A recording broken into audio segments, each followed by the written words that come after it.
Thanks for coming to my session today.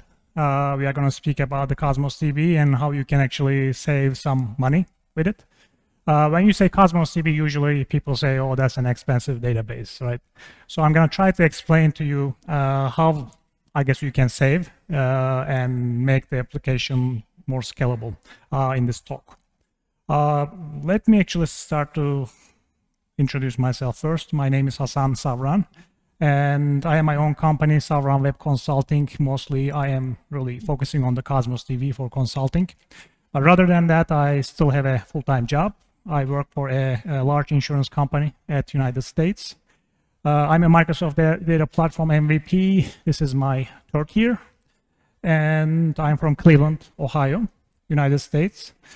I have great experience with the web development and the data, so I can see kind of like the both sides, especially when you are talking about the DBA stuff. I can see both sides. I like to write in my blog mostly about the Cosmos DB SQL Server, but you can find some stuff like front-end C#. Check it out, you might find something interesting there. And if you will have any questions about this session later, or any kind of Cosmos DB questions, please, you can follow me from the LinkedIn or the Twitter. I will be more than happy to try to help you and answer your questions. So before we go in details, let's actually go back to, I guess, the base and try to understand what really Cosmos DB is. And when we compare this to the relational databases, what are the differences? Because that's the first thing you really need to understand to be able to kind of put the right settings on the Cosmos DB. So the first thing you see in the left side here, this is the centralized database. Example for it, SQL Server. Everybody uses SQL Server, right?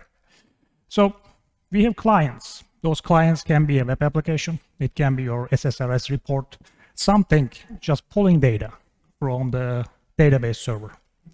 So the database is centralized. The client does not need to worry about where the data is. That's database engine's problem to go and find the data and deliver it to client. So that is great for client because there's not that much pressure on the web application or the report or whatever. The access is easy because, well, we don't need to worry about where the data is. But that can create problems in relational databases. First of all, it can be a bottleneck, right? You might have a lot of clients try to pull the data together. Then usually, well, you have only one database server, so usually that's the bottleneck can happen easily. So you have a limitation. This is a scale up, which means that you have one machine and you can always, put more memories on it, more I on it, or more resources on it, but there is a limit for it. It's not going to go for infinite. If we compare this to the distributed databases, like Cosmos DB, the model changes, and the model changes dramatically. Well, depending how much storage or how much usage you are going to actually get from the database, you don't have only one anymore, but you have X number of servers. So now if you're a client here, right, you're a web application and you are going to try to pull the data. Well, where is the data? If you are not going to specify that partition key that you define in the container, you are really forcing your query to run in each database servers. That means each database server is going to use memory, they're going to use CPU, they're going to use net resources, and that's going to actually cost you. So you have here 4, but you can easily have 10, 20 database servers. And if your query is a simple query, let's say it's going to cost you 3 request units, if you have 20 of those, you're going to multiply 3 with 20. And you're going to end up with a large request unit because you have not include the partition key in your query. This is more scalable because depending how much data or how much power you need, it's much easier to just give you another new database server. So that it's not really limited like the one here in the limitations. And the availability is high because, well, if one of them actually goes down, Microsoft is actually in charge of that and it will bring it back for you and the rest of them is still working. So Not the whole web application will go down because, well, some of the part of web application will still pull the data it needs. Now, each of those database servers in Cosmos DB, we call them physical partitions. Physical partition is the place that actually Cosmos DB lives. That's where all your database files are, index files are, query optimization, everything is actually happening in the physical partition. Now, when we say physical partition, that's almost the same one if you had, like in old days, let's say you install the SQL Server, you put that actually CD or DVD, and you kind of pick a location for the, execute the files. That's the place where's the physical partition for Cosmos DB.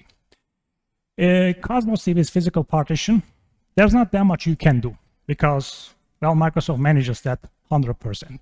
So there's no really settings for it. But there are two numbers here as a developer or a DBA that you need to know by heart.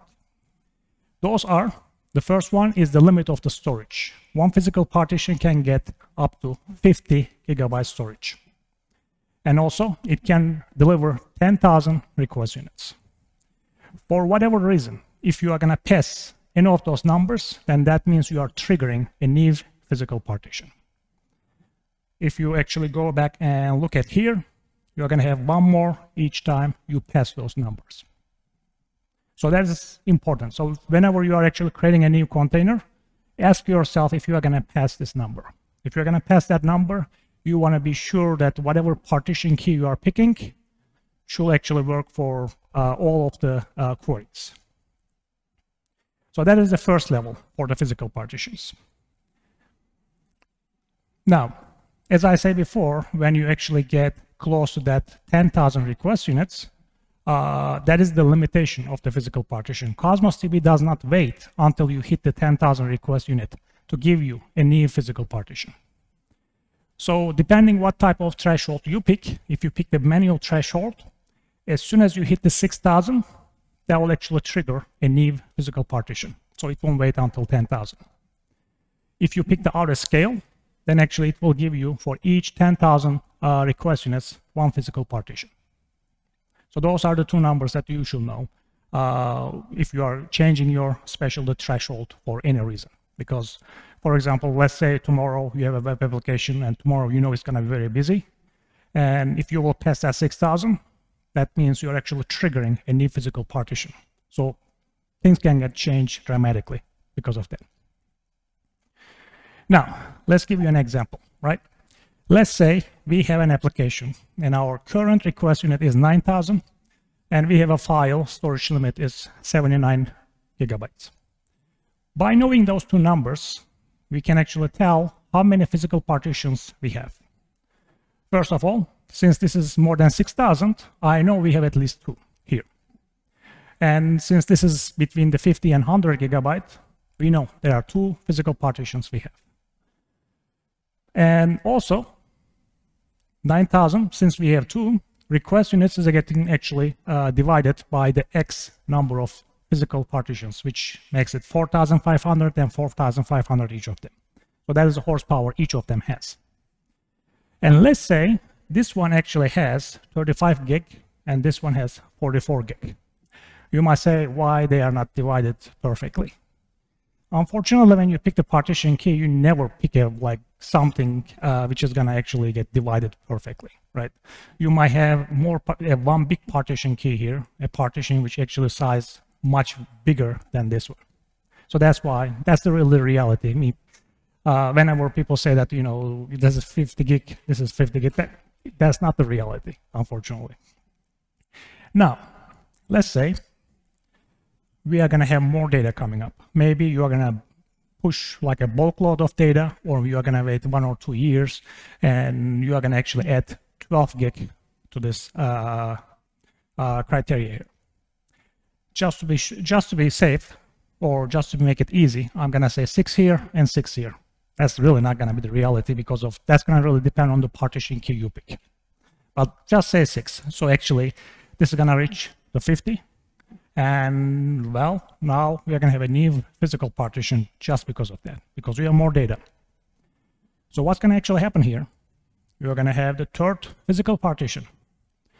the number goes down because, well, you have total 9,000 and this needs some resources, right? So then we have to divide 9,000 to 3 physical partitions, and each of them has 3,000 request units. So that happens in the background. You have no control of it, and Microsoft controls that. So now, if you look at the numbers, this looks great, right? We have the 50% here, 50% here. This one does not look that great, and it's very close to 50 gig. When it reaches the 50 gig, probably it's gonna get, split too.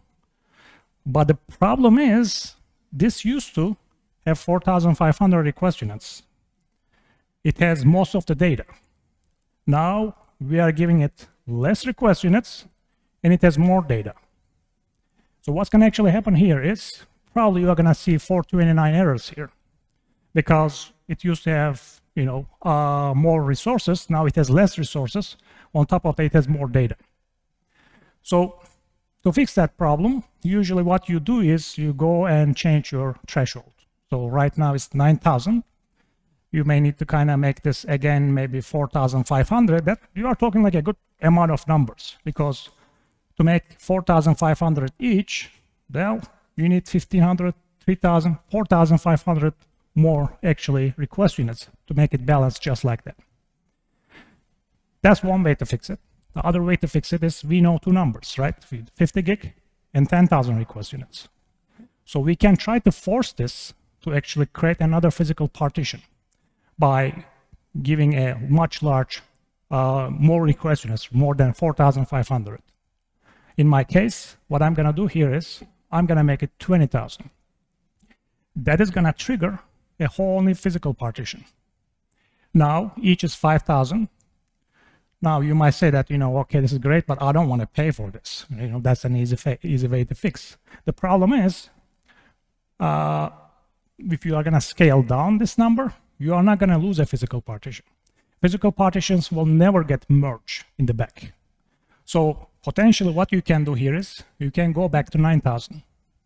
Now you actually trigger a new physical partition, and our request units is lower, but in the meantime we have lower data. So we should fix the physical partition one's problem here, because we have less data, and well, 2,250, if it's not enough, we might increase it more, but you don't need to increase like 3,500 for each. So by knowing those two numbers, yeah, you cannot change anything physical partition in the Azure portal, but you can trigger new physical partitions to actually fix problems this way. It will be more cheaper than adding 4,500 to just reach where it was before. Make sense? Now, that was the physical partition. And in the physical partition, I kind of passed that one. In the physical partition, we have 4 computers. In each physical partition, you have a leader and you have 3 followers. So if you have a web application, try to pull data. That kind of explains you why Cosmos DB is very fast. Potentially, it has 4 computers to get the data, not just 1, 4, and for each physical partition. And if one of them fails, Cosmos DB just handles that for you and just add a new one for you. So that's how the physical partition works. The leader here gets all the updates, deletes, and inserts, and it just moves the data to the followers. So followers are always for reading. If you want to write the data, usually that goes to the leader, and that happens in the backend. Now, next level is the logical partition. So that's where actually you have some power. You can actually change things. Partition keys are very important, and that's where actually whenever you create the container, you declare a partition key.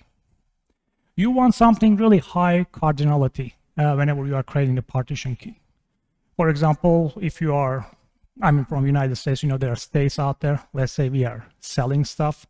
You don't want to pick a partition key like, for example, a city, because you might have a small city and you may have a much larger city. And since we have a limit, each partition key cannot have more than 20 gig. Maybe, probably like New York City is going to hit the 20 gig because they are going to have a lot of sales coming in. So I don't want to pick something really with the low cardinality. You want a high cardinality. for the partition key. And you want to be sure that whatever you pick, you are not going to able to actually change that. So let's say you have an order for New York City, and I make the New York City my partition key, and you realize that actually, you know what, this order is not for New York City, this is something else. You cannot change that because that's a partition key, and you cannot change partition key values. As I showed you before with the physical partitions, you have the storage and request units. You want to, you know, whenever you create the application, you usually know how much data you might have in 2, 3, 4, 5 years, right? Or how much power you are going to need. If for any reason, if you are going to have more than 50 gig, or if you are going to need more than 10,000 request units, my suggestion is whatever partition key you are going to pick, just trigger more partitions, just past maybe 20, 30,000 request units, so you will end up with 2, 3 physical partition, and test your queries with that. So you will be kind of ready for feature when it happens. So you will know that, you know, how much those queries are going to cost you when you have multiple physical partitions one day. Also, if you are in this situation and you have, let's say, your partition key is costing you a lot of money because, well, whenever some of your queries actually cost you a lot of money because partition, there's no way that partition key can be in the where clause. In that case, rather than try to repartition your current container, storage is actually much cheaper in Azure Porto. So what you can actually do is maybe you can create another container. One will be for writing, other will be for reading data. And you can actually connect them in the backend with change feed. So whenever a write comes in, it will just sync with the read container. So they will have a different partition key, whatever works. So you can always use the reading container to actually make your queries, I guess, much cheaper. So storage is cheaper rather than try to go back and repartition the whole physical partition. It might be easier for you to just add a new container. That's a NoSQL. In SQL Server, that's a no-no because you are multiplying the data. But you're not in in SQL Server anymore. So NoSQL, that works. So as you can see here, I'm not sure, we have in the United States, we have those stores for Amazon returns. They say Friday is $5, Saturday is $4. Whatever is there, you can just pick it, right? So don't organize your data like this. Whenever you pick a randomly partition key, each partition, you just kind of put all this data in it, right? And you're going to say after that, you know what, Cosmos DB, go and find the sales from New York. It's not going to be easy to find that in here. Cosmos DB has to go, dig in here, each of them, and find the data. That's why people say that Cosmos DB is expensive. If we are going to organize the data this way, it is going to be expensive. If you are going to organize it well, it's going to cost you much cheaper because Cosmos DB doesn't need to kind of use that much CPU or memory to find your data. So it's really about organizing, how to organize the data in Cosmos DB if you want affordable solutions by Cosmos DB. Now, let's give you an example. Let's say we have 4 physical partitions and we are actually saving posts. And our partition key is post ID. Now, by just looking at that, I'm expecting my writes is going to be very fast because post ID is going to be unique every time I insert data. But whenever I try to read data, probably I'm not going to have all the post IDs, right? So if you're reading a specific post ID, it's going to work great. But that's not the real life, right? Most of the, really usage, what happens is you have this grid and it shows you maybe the posts in last 24 hours or the posts from this user, or, that's usually what a usual report or website kind of shows you. If that is the case, well, I'm kind of screwed here because there's no way I can guess the post ID for that. So if I have a grid like this and I'm showing you, okay, give me all the posts larger than this date, well, there is no way I can put the post ID here. Then if I have 4 physical partitions, if this query costs, let's say 3 request units, in this case, I am multiplying by 4. So how to fix that, right? How to fix that is still storage. In Cosmos DB, well, in Azure, storage is cheap. As you can see, depends how much data you have. It's much easier to actually add a new container. And let's say you have 10 gig data. Well, it will be $2.5 to actually fix that problem by creating a new container. In our case, I don't know, maybe, well, date is really not a good idea to put a partition key, but it solves the problem here. If that is the only thing I need to worry about, maybe that is the way to create a new container with a different partition key, and my web application, which actually displays that, will go to that container, not this one, because this one works great. Maybe I'm getting a lot of posts and writes are very good in here. So if I'm gonna try to reorganize this, I might actually break my writes. So it's much easier to actually create a new container and fix it this way. It will be actually much cheaper to fix it this way. And if you don't know about the change feed is the function whenever a change comes in to your container. You can actually trigger an Azure function, and that Azure function can move that data to different container or containers. So you can actually sync it in this way. Now, next one I'm going to cover is the pagination. Let's say we have a web application here, and we are going to try to run a query. The query is going to go to the Cosmos DB, and Cosmos DB is going to have a response. So there are a couple of numbers that you actually have control here. The first one, Cosmos DB promises you it's going to return something in 5 seconds. Doesn't mean it's going to send you everything, whatever it finds. It's going to send you something in 5 seconds. So that's one of the Cosmos DB promises. The second one is, you know, there's a limit. It cannot send more than 4 megabyte data. Because to be able to kind of give you something in 5 seconds, there has to be a limit. So that's the page size of Cosmos DB return. That is the 4 megabyte limit. So what we can do here is we have an actual option named max item count. By default, it is 100. If you are, let's say, getting 500 items from Cosmos DB, your query takes 500. You say top 500, right? In this case here, you are going to actually hit Cosmos DB 5 times, because each time Cosmos DB is going to return you 100 items, because that's what the default is. You can change that. You can go up and down depending what you need. But if you have a grid, I don't know, maybe every time you are getting 150, 200, by just changing max item count to 200, that will actually save you request units, because each time you hit the Cosmos DB, that's going to actually give you a new request unit bill. So if you actually hit Cosmos DB less, that will cost you less. And to control that in here, for example, in here, rather than creating, making it 100, I'm making 10. So that's how I change the max item count. I use the feed options and just giving a new number here. You can do that with the REST API too. You just add the max item count and the HTTP headers, and it works the same way. So that was the partitions. The next part of this talk is going to be indexing. I talk about the partition first because if you think about the SQL Server, that's the whole different way. In SQL Server, usually you create your indexes first. When you have a lot of data, then you create the partitions. In Cosmos DB, you create your partition first, and you better create it right, because after that, if you have the right index, it really doesn't matter if you don't have the right partition. So indexes in Cosmos DB is like a tree.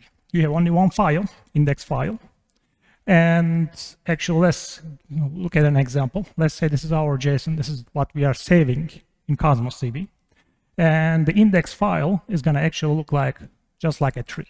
So you're going to have all the items, and the data is going to be like just almost like a tree leaves under that. So every time you try to re-index, you are changing this file. So, and this is per partition. If you have 20 partitions, you have 20 index in each physical partition. That's why sometimes it can take much longer to re-index in Cosmos DB, because each computer has to actually complete indexing. Now, there are 3 modes when it comes to indexes. The first one, which is the default one, is consistent. And that is really the level between the data file and index file. That's the consistency, really. You are picking whichever. By pick the consistent, you are saying that the between each file is strong consistency.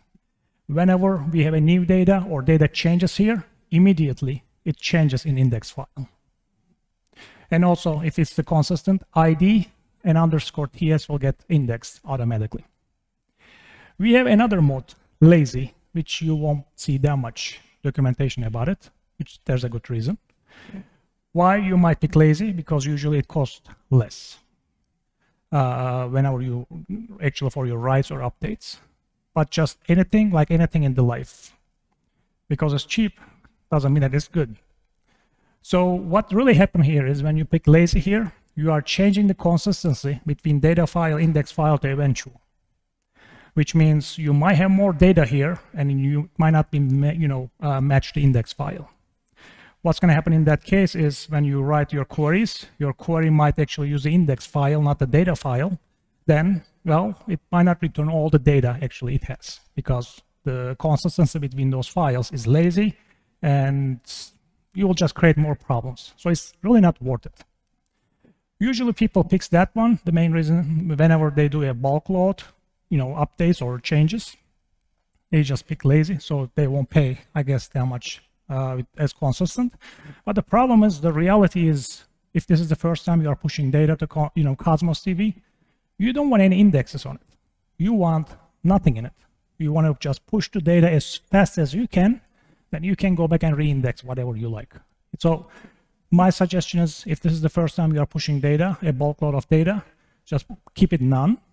After you are done with the data, just go back, change your indexing policy, and move it back to the consistent. So that's usually the right way when it comes to bulk load of data in Cosmos DB.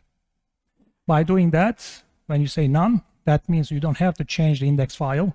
So your writes, updates, deletes are much faster because it doesn't need to worry about index file. Also, none is good if you are using Cosmos DB as a key value database. In that case, key is going to be probably your partition key, and value, well, I'm hoping you're not going to look, I guess, put that in var clause. You're not going to look at the value as your filter. Your filter is going to be key, not the value. So by just doing the none, you will actually save money, because index file is not free. It's a storage. So you need to pay the storage for the index file. So if you don't have it, it will be cheaper. Now, if you look at the index types, we have 3 types of indexes in Cosmos DB. The first one is the range index, and it probably covers, I will say, 97, 98%. Whatever you have is going to be a range index. Those are all your equality queries. If you have any kind of range, you are looking the range of the date or anything like that, everything is going to be in the range index type. Second one is the geospatial data. In the default indexing policy, you don't have any of them. So if you have a geospatial data, and if you want to use geospatial functions, be sure that you define them in your indexing policy. The third one, which is the new one, is the composite index. Composite index really a series of range indexes. So if you have a where clause, maybe you have like 5 or 6 kind of filters, you can actually put them together with the composite index, and actually it will cost you much cheaper because it doesn't have to go and find each range index and try to use them. And also, you need the composite index if you have an order by with multiple properties. If without composite index, that order by will not work. And if you look at the index usage, usually if you're in a SQL server, it gives you a great execution plan. It kind of tells you where the data is coming from, where's it going, what type of indexes it uses. In Cosmos DB, we don't have that. But we know that since we don't know which one your execution plan uses, but it's using one of those. Index seek is the fastest. That means you are using an equality filter, maybe saying age is 20, right? So it's much easier to find that data in the index file. But if you are using any kind of range comparison, I don't know, maybe like you are looking for data between this date and that date, so you are using larger or smaller than, then you are kind of hitting somewhere here. Full scan is the worst one. and that is a table scan, I guess, for the SQL Server.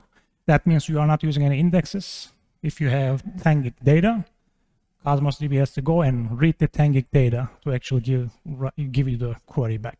So try to, I guess, not try to do no full scans, because that's going to cost a lot of request units for you. So that's really the efficiency, which I will have some demos for this in later.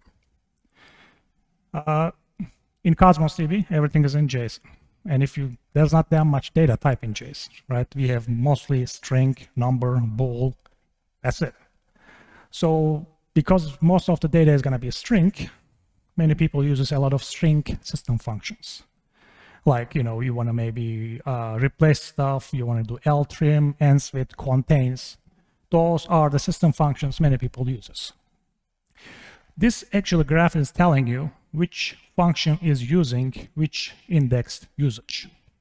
For example, if you look at the starts with here, and if you don't have any kind of case sensitive, you are using the start with as it is, it will use the expanded index scan. So your query will actually cost you cheaper.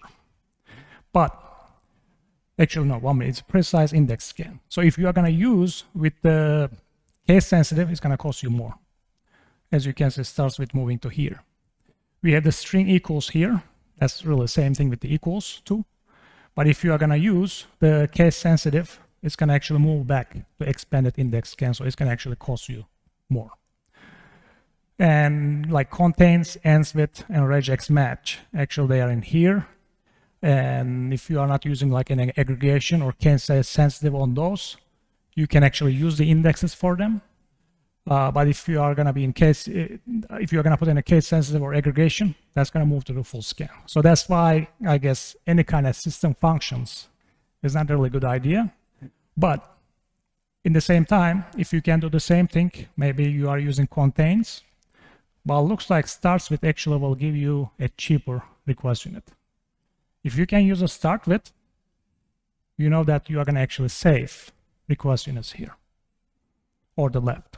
So just kind of, I guess, look at this diagram, and by just using the right system functions, actually you can save some request units.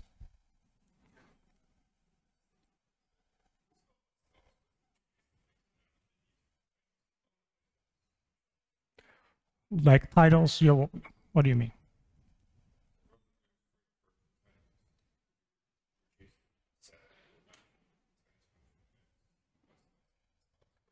Yes, you can. But depending on your, depends what type of data you are looking. If starts with actually cheaper, I mean, if you can do the same thing with the starts with, please use starts with. That will actually give you a better request unit result. All right. Next one is picking how you are going to actually organize your indexing policy. There are two ways. The first way, let's talk about including properties, because many people are familiar with that one, because that's how the SQL Server works. You end up with a table. Usually you have a primary key in it. Then you kind of say that, okay, I want to index age, I want to index this column, I want to index that column, right? That's what you do. That's really what the including properties are. That works great for SQL Server because usually your schema doesn't change that much. And whenever your schema changes, you kind of need to add a new column, and you can add the index in that point if you like.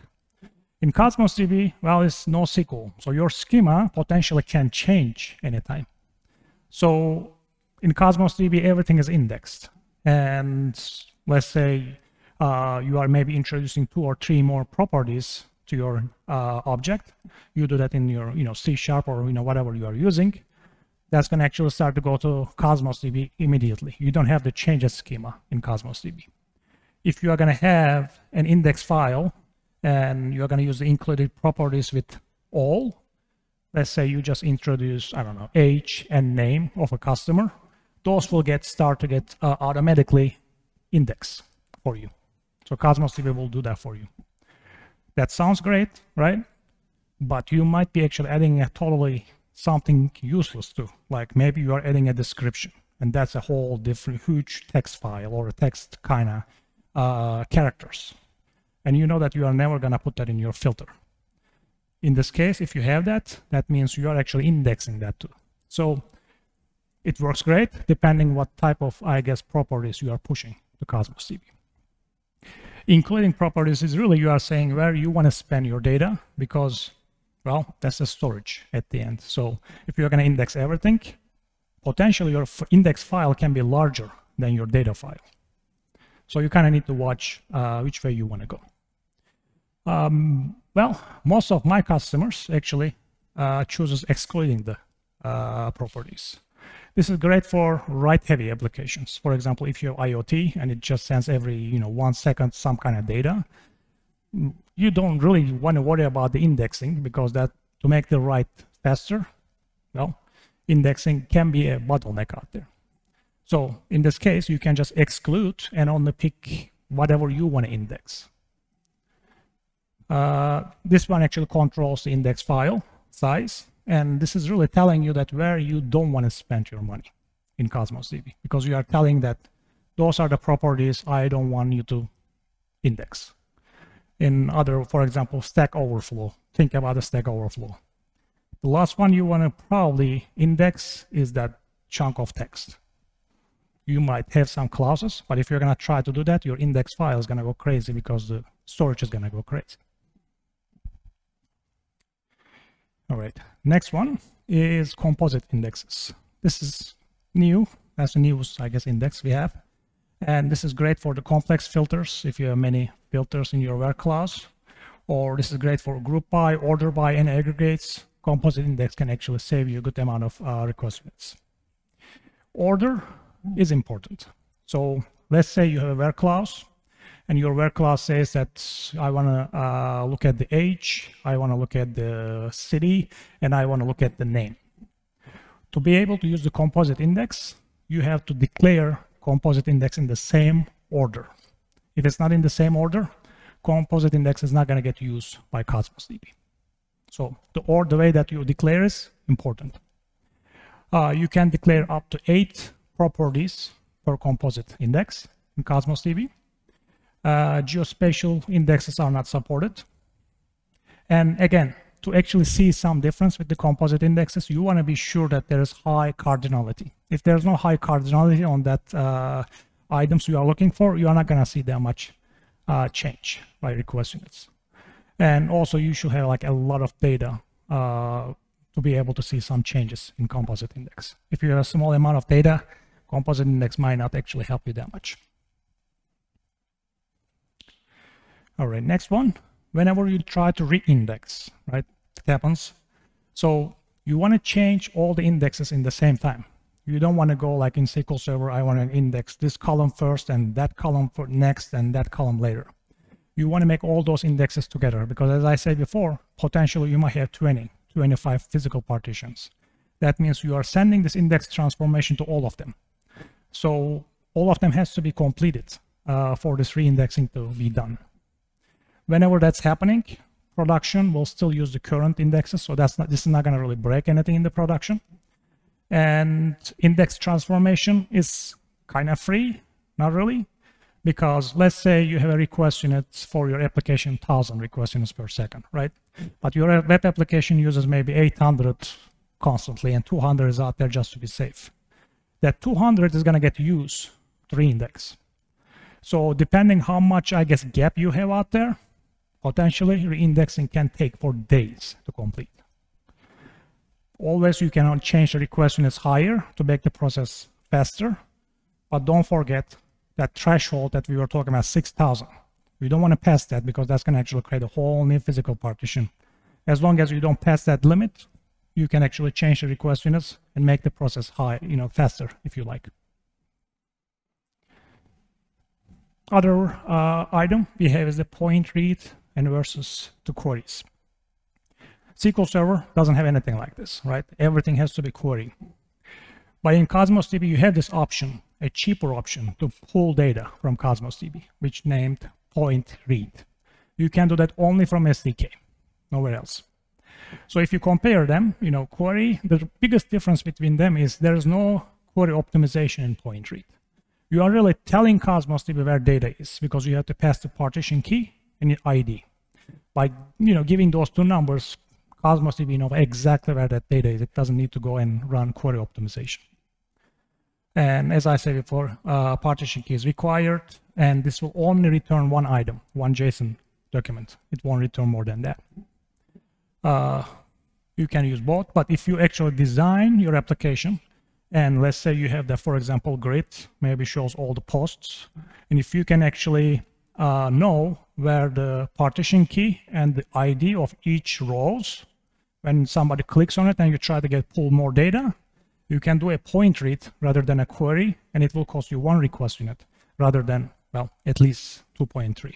So you will save a lot of request units by then. But you have to kind of organize that before even you have the data. So you kind of need to study on that and figure out. Next one, which is a new one, is the indexing metrics. This is available only in .NET, SDK, Java, and REST API. And when you actually turn this on, Cosmos DB actually suggests you which indexes you should maybe have in your queries. There are like two options. One is utilized single indexes. The other one is the utilized or the potential indexes. If something is under the utilized indexes, you don't want to touch that. That means Cosmos DB is using it.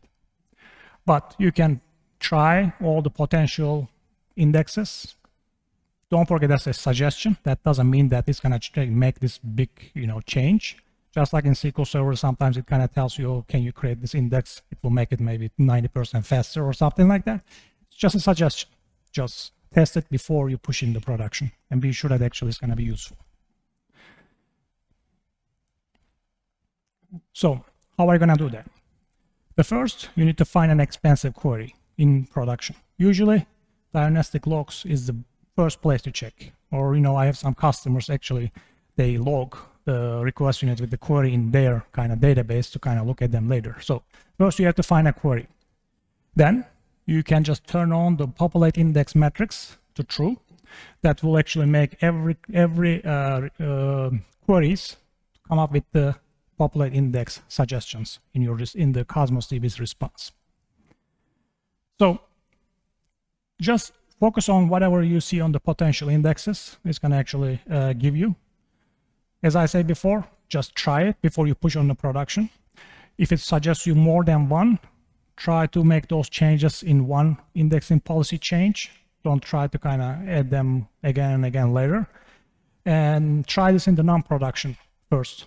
You don't want to push this in production, because if it's not going to work, then you might need to go back and re-index the whole thing again. So you can do that in the REST API. Actually, I found this one. This is not documented in Cosmos DB. So in the request header, all you have to do is add this to the header. And in the response, you will get this value, which is a base64 format. So after that, you kind of need to go and get the base64 format, and it comes up as JSON object for the indexing metrics. This works for the Postman, but you kind of need to, I guess, convert that to string to see it if you want. This is available in REST API. All right, next one is integrated cache. So you can cache data in Cosmos DB. This is pretty new too, and I think it's in public preview right now, so it's not like globally available yet, generally available yet. So what's actually happening here is there are different ways to connect to Cosmos DB. And most common one is the gateway server, which means that we have the web application here, try to pull data. In this case, we have a gateway server in the middle. So that's where actual web application make the request from. And gateway server gets the data and returns back to you. By having the dedicated gateway server, usually you actually share this with other Cosmos DB customers. It doesn't cost you money. And there are different Cosmos DB customers hitting the same one. And this is actually responsible to get the data for each customer. In this case, you are actually buying your own gateway server from Cosmos DB. So this is getting used by only you. And by doing that, Cosmos DB actually did something very interesting here. They wanted to add new features to the database engine, but they didn't want to go back and put that code in the database engine, that caching functionality. Well, whenever you add a new feature in any kind of product, potentially you add bugs, right? In this case, they start to actually put the new features in this, I guess, middleware here. So that is available if you have dedicated gateway server and you make the request, the consistency between your application and the Cosmos DB must be eventual for this to work. I'm not saying go and change your consistency for the whole database, but you can change for only the query you want to cache. So that can be a query-specific consistency. When you do that, if you are reading the same data again and again, well, guess what? The first one is going to cost you, let's say, I don't know, 20, 30 request units. And after that, it's going to cost you 0 because the data is going to get cached in the middle here, and it's never going to hit the Cosmos DB. So you have controls. You can say, I want to cache this for 30 minutes, 1 hour, whatever. This will actually save you a lot of money if you are trying to read the same data again and again. Let's see here. The only thing, as I said before, it's not free. So you have to pick one of those options here, depending what you need. That's how much it costs you. So you kind of need to compare this, I guess, price with the request units that you might save per month. And if it makes sense, you can actually, get a gateway server. If not, it might not be even worth it. It caches is great, but if you are not reading the same data again and again, it's going to be useless. Now, order by want. That is a special one. I'm going to show you right now how to do this one. This one is pretty easy. You don't need to really know that much what's going on. If you compare this to the SQL Server, if you are going to say DBA, I want to put the order by in my code, usually they say, well, why don't you do that into your C# code, right? Well, you're going to say, there's a lot of, pressure on the C#, so I don't want to do this I want to do this in database. That's why I have the database. So that's usually how the SQL Server. In Cosmos DB, it's totally different. So I'm going to actually show you right now. So let me stop this one. Now I'm going to go.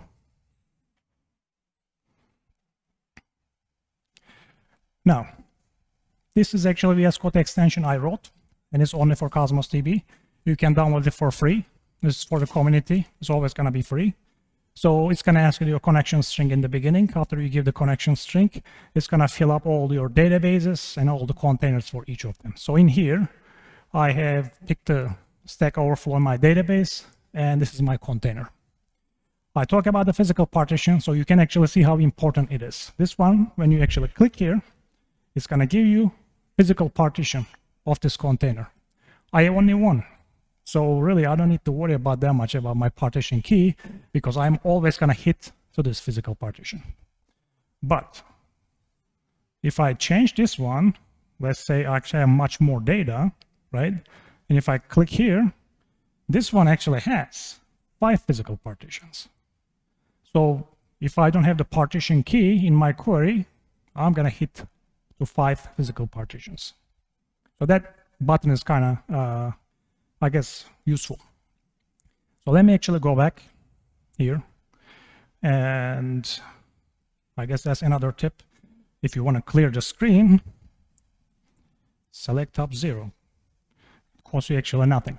So nothing returns. It's like those CLR, I guess. So in here, before I start, let me actually look at the options here. You want to be sure that displaying index matrix is available, is on. So you will see this tab here. So let's actually start with this one first. So I'm going to pick the top 100 for the owner user ID 1. Since indexing matrix is available, it looks like this cost me 6.55. 68 items are coming. And you can see that Cosmos DB is using owner user ID index. This is my indexing policy here.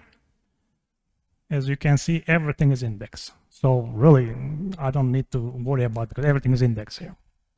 But if my query is going to get a little bit more complex than that, then what's going to actually happen here is when I execute this one, now Cosmos DB is using owner user ID and score, and it suggests you maybe if you actually create a composite index to both of them, then you might be actually see some changes with the request unit here. And as your query get, I guess, more complex, we add order by here. Well, indexing matrix is going to actually give you more options. So, you can create both of them in test environment and see what type of changes you're going to see. If it's worth it, you can do this in production. But in this way, Cosmos DB actually suggests you what indexes you should use and you should not touch in here. Next one, we talk about pagination. So let's say, as I say before, whenever you make a request, the default number is 100. Always Cosmos DB is going to give you 100 items. So if I'm going to run this, this says select top 99. Let's see how much that's going to actually cost me. Let's start with this. Shouldn't be that bad. 6.06. Well, if I'm going to pass 100, let's see what type of, I guess, change we are going to see here. It was 6, let's say 6. When this one runs, we are actually hitting Cosmos DB twice. That's why you see almost like a 50% jump here. Now, it costs 606 plus whatever actually left. So by just, to change that, you can actually go here, and you can do this in SDK. This one actually is showing you after you change in SDK. If I make this 150, that means I'm going to actually hit the Cosmos DB and it's going to return me 150. So if I'm going to run the same query, 839 now it should cost me cheaper because it doesn't have to go and hit the Cosmos DB twice. As you can see, it goes back to 6.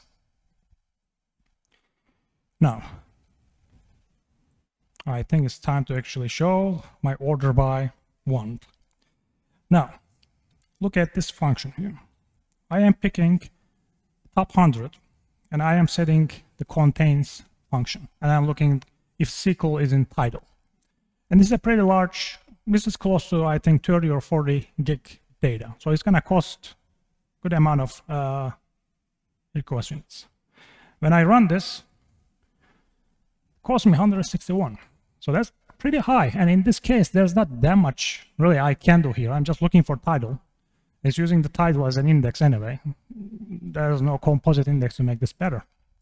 But believe it or not, by just adding the order by here, we are going to add the order by, and we are going to say, I guess, hocus pocus, right? Let's see what's going to happen. It was 161. 14. It's more than 90% you actually gain here. I can actually do this in many cases, not just for contains. Let's go back. You can do it with the like. If I run the like here and execute this one, that should be the same, 161. By just adding that order by and using the same property here, this should actually work the same way. And when I actually show this to the DBAs, they was like, what happened? Because when you use the order by in SQL Server, it usually gets worse, not better, right? So as you can see, 14 again. So you have like another 90+% gain here. It's got cheaper by just adding the order by. What else we have here? Let's see. Ends with another system function. I'm looking for the titles, ends with SQL. Executed. That's a total different function, so, well, still costs 161. If I'm going to go and add my title here, let's see what's going to happen here. 161 is 37. Still, maybe it's not 90%, but it's much better than 161. Now, we can actually do this with regex match. That should work the same way. I'm not sure how much this is going to cost. So you can use the regex max. You can put your regex function here, looking for title. That's even worse, 314. Imagine you are running that in an application and it's costing you that much every time you run. And if you run it multiple times, then that's going to be a really, I guess, a expensive bill. So if you go here and by just putting the title here, it was 314, I think, 59. So as I said before, that's probably the easiest optimization you can really, think of, and I'm sure you will remember. Actually, it can work for the ranges too. In here, you can see that we are looking for data between these two dates. So I'm not even using a system function here. So let's actually run this first. Give me the top 100 between those two dates. And let's see what we see. 64. You can see actual results in this tab here. And if you go back and add your order by here and say Hocus Pocus, 64 should go down to 8. So order by can be your best friend in Cosmos DB. The only thing you want to be careful when you're using the order by, if the property you are ordering by is undefined in any of the JSON properties, it will not return that JSON document. So hey, let's actually look at this one. So in here, I'm looking all the owner user ID 1 data. Let's see how many do I have. I have 68 JSON documents. Now, I create this one just for the, I guess, the demo this. So I'm looking specifically this data here. So when I run this, it should return one item. As you can see, the problem is I'm going to try to order this by, let's say, score, right? But the score is not here. But I know that the other items with the same owner user ID has that score. So one of the items does not have it. If I'm going to order this by with the score, same exact query, and execute it, it's going to return nothing because score is not in that JSON document. You can fix this problem one way. Right now, this will happen only if you index by everything. If you will actually go and create an included properties and make the score index manually here, then you won't be in this situation. So, but if you have that default indexing policy, it just indexes everything, then you might have this problem. So if you actually add that score manually to indexing properties, it should work. And it will actually return the data then. As I said before, you can download this one right here. You should find it out there for the Cosmos DB Studio if you search for. And it's free. It's great for reading data. It doesn't have any kind of writing or changing policy functionality yet. I'm still working on it. And what else it can actually do? If you have, do you guys have like any geospatial data in your databases? But what else it can actually do here is, let's actually, let me show you that too. I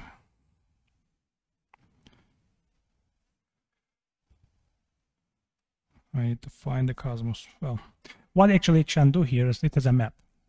So in the options, you just tell application where the geospatial data is. In my case, it's the location. And whenever you actually go here and do this, it will actually go and find the data under those properties. In this case, it's not going to find anything because, well, that's not the right connection string I have.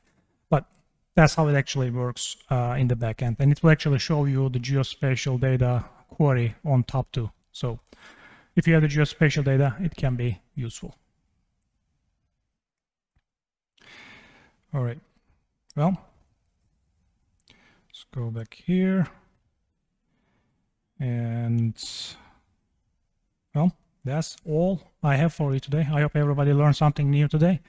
And please give me feedback. I think when you are leaving, they're going to ask you cards. So if you can give me feedback, I'll be more than happy to kind of look at the results.